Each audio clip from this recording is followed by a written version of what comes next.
el asambleísta Franklin Samalín.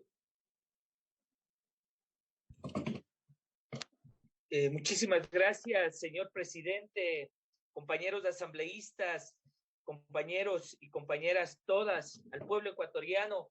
Desde Quito, desde Pichincha, quiero enviarles un saludo solidario en estos momentos difíciles de crisis, no solo sanitaria, social, que en algunos aspectos el señor ministro y quienes hicieron uso de la palabra han señalado.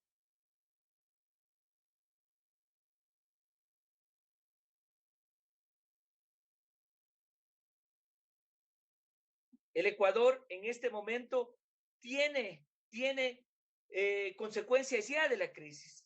Según los datos que todo el mundo está poniendo un poco en duda, según datos que no nos permiten tomar algunas decisiones sumamente importantes. Es más, el señor presidente de la República ha planteado que se transparente la información. La señora ministra de Gobierno también ha hecho algún enunciado sobre el tema de las cifras. El día de hoy el señor ministro nos ha dado algunos resultados sobre acciones. Me hubiera gustado escuchar la estructura del plan con el que estamos enfrentando esta crisis y con el que vamos a enfrentar de aquí adelante las otras fases. En este momento el gobierno nacional ha anunciado una posible, a partir del 6 de mayo, el pasar ya a una nueva fase que es el de pasar del aislamiento social al distanciamiento social. Sí me gustaría también conocer que el señor ministro nos explique y nos comente cómo está organizado el MIES para poder resolver los temas de acuerdo a sus competencias y lo encargado por el presidente de la República en virtud del decreto de emergencia y la otra normativa interna. Adicionalmente, quiero señalar ya para referirme en forma puntual a las preguntas que tengo, que en el Ecuador, sin duda alguna, ha estado atravesando por una situación muy grave, el crecimiento del porcentaje de pobreza, ¿no es cierto?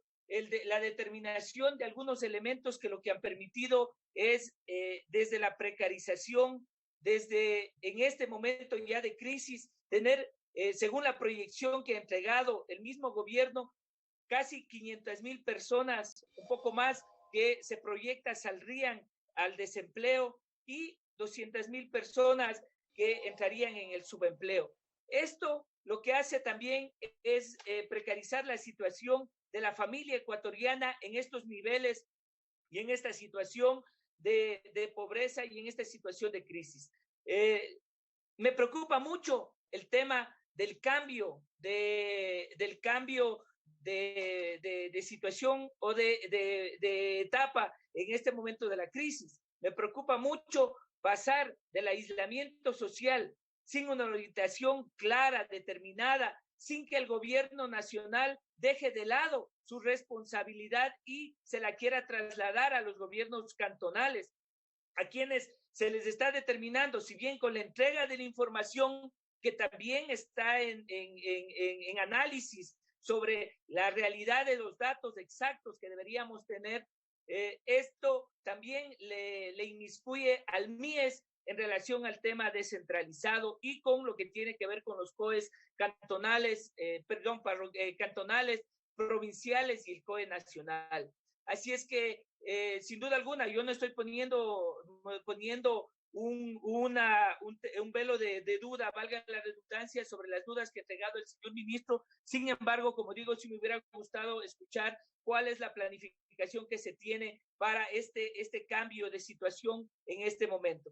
Sin embargo, de eso, en virtud de todo lo que viene sucediendo, en virtud del número de personas que se encuentran en estado de aislamiento, el número de personas que han fallecido, en virtud de todos los elementos señalados, hay algunas preguntas que sí, en forma puntual, me gustaría realizar. Y la primera es, ¿cuáles son los planes de contingencia que tiene de aquí para adelante el MIES? ¿Qué va a hacer con el cambio de aislamiento social al cambio de distanciamiento social y cómo va a manejar todos los procesos que en este momento viene manejando. ¿Cómo se va a manejar el tema del bono de protección familiar, de desarrollo humano, etcétera, etcétera? Se ha determinado que con estos se cubriría alrededor de 567.380 familias beneficiarias.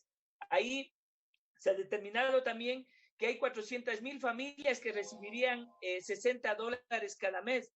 Otra de las preguntas que tengo es si la canasta básica que determinada para la familia ecuatoriana, ¿no es cierto?, supera los $400 aproximadamente. ¿Cuáles fueron los parámetros para determinar esos $60 que hoy se están entregando en calidad de bono? Principalmente porque para salvar vidas, que es lo primordial que debemos hacer, debemos olvidarnos de muchas situaciones, sino proyectarnos y centrarnos en salvar vidas. Y para salvar vidas se ha planteado en este momento el aislamiento social. Y hay muchas familias que para cumplir ese aislamiento social necesitan no solo de este bono, no como una dádiva, sino como el reconocimiento a un derecho. Otra de las preguntas que tengo es, me preocupa mucho el tema del registro social, y ahí tengo varias preguntas. La primera, por lo menos aquí en la provincia de Pichincha he seguido muy de cerca las actividades del COE provincial y según la información, me acabé de conectar con algunas personas que están en el COE provincial, no han podido determinar un registro único social. Sigue manejándose un registro único del MIES, un registro que tiene el municipio, un registro que tiene el gobierno de la provincia de Pichincha. Sé que se han hecho varios intentos de unificar, varios intentos de poder tener un registro único social. Entonces, sí querría saber si eso solo está pasando en Pichincha o también a nivel de otras provincias. Sin embargo, había revisado algunos instrumentos de publicaciones en la página del MIES y, por ejemplo, en la coordinación zonal 8 se determina que se está ayudando a las familias para que no salgan de los hogares en coordinación el registro y la actividad con los gobiernos autónomos descentralizados. Entonces, ahí querría saber si este tema es solo en particular del gobierno de Pichincha o cómo se lo está manejando a nivel nacional. Otra pregunta en relación al registro social. Necesitamos saber también cuál es la base específica con la cual se selecciona a los beneficiarios del bono de protección familiar. ¿Es diferente al registro social del año 2014? Otra cuestión que también nos llama muchísimo la atención, he recibido algunas llamadas, principalmente de funcionarias del MIES, pero en particular de las personas que trabajan, las educadoras de los centros de desarrollo infantil. Sé, y que eso quiero consultarle a usted, que aproximadamente 4 meses no se han cancelado los valores que tenían que cancelarse a estas personas. Y adicionalmente quisiera saber también en relación al personal que tiene el MIES, había un número de 219 personas con nombramiento definitivo en la cartera de Estado, la misma que se anunciaron que 1.285 contratos bajo la modalidad de servicios ocasionales que complementan la nómina de funcionarios para este año. ¿Qué pasaría con ellos? ¿Qué pasaría con estos funcionarios? ¿Qué pasa con los funcionarios de contratos de servicios ocasionales? Adicionalmente, señor ministro, quería consultarle en este mismo tema, ¿cuál es la situación de pago de los salarios de las personas del programa de desarrollo infantil y de otros servicios que el MIES mantiene con convenios? Y dos últimas cuestiones. ¿Cuál es la situación de pago de los convenios de servicios de las casas de acogida a nivel nacional? ¿Y por qué no asumir el concepto de renta básica para las familias más pobres?